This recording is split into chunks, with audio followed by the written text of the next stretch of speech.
महाराष्ट्र की सियासत में 15 जनवरी बड़ा दिन होने जा रहा है।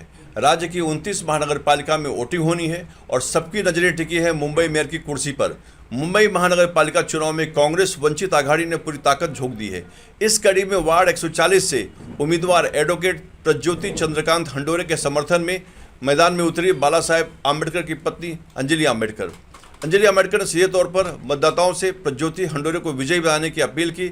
आम्बेडकर परिवार की इस अपील के बाद बीएमसी चुनाव का सियासी तापमान और चढ़ गया है। अब देखना होगा कि 15 जनवरी को मुंबई की जनता किसे सौंपती है सत्ता की चाबी। मैं चाहूँगी कि पिछले कुछ साल में शिवसेना के हाथ में यहाँ की पूरी सत्ता एक हाथ में थी और एक बाजू वो मराठी आदमी के लिए न्याय देने की भाषा बोलते हैं, लेकिन दूसरी बाजू यहाँ का जितने भी कॉन्ट्रैक्ट्स है वो नॉन मराठी लोगों के हाथ में चले गए हैं।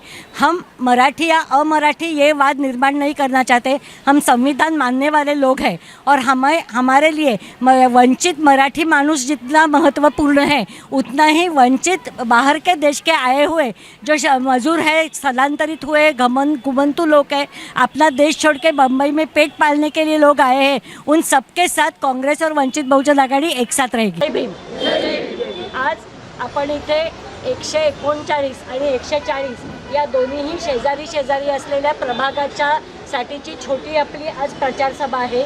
139 तर्फे काँग्रेस आणि वंचित बहुजन आघाडीच्या युतीच्या उमेदवार वंचित बहुजन आघाडीच्या मुंबई काँग्रेस महिला आघाडीच्या प्रदेशाध्यक्ष स्नेहलताई सोहनी आणि 140 मधून प्रज्योति हंडोरे ज्या काँग्रेसच्या राष्ट्रीय कमिटीवरती आहेत अशा दोन एक नेत्या शेजारच्या प्रभागातून उभ्या आहेत। आणि आत्ता गरज आहे ती गेले काही वर्ष शिवसेनेच्या हातामध्ये संपूर्ण मुंबई महानगरपालिकेची सत्ता जेव्हा काही वर्ष एकवटलेली होती तेव्हा एका बाजूला मराठी माणूस अशा घोषणा द्यायच्या, त्याच्याबद्दल लोकांना भावनिक करायचं आणि दुसऱ्या बाजूला आपल्या हातात सत्ता असताना मात्र त्या सत्तेतनं जी काही कामं द्यायची असतात, विकास कामांची कॉन्ट्रॅक्ट द्यायची असतात ती सगळी अमराठी माणसांना द्यायची आणि त्यांना श्रीमंत करायचं, हे राजकारण गेले 20-25 वर्ष इथे सातत्याने शिवसेनेने केलं आहे। त्यामुळे माझी सगळ्या कार्यकर्त्यांना विनंती आहे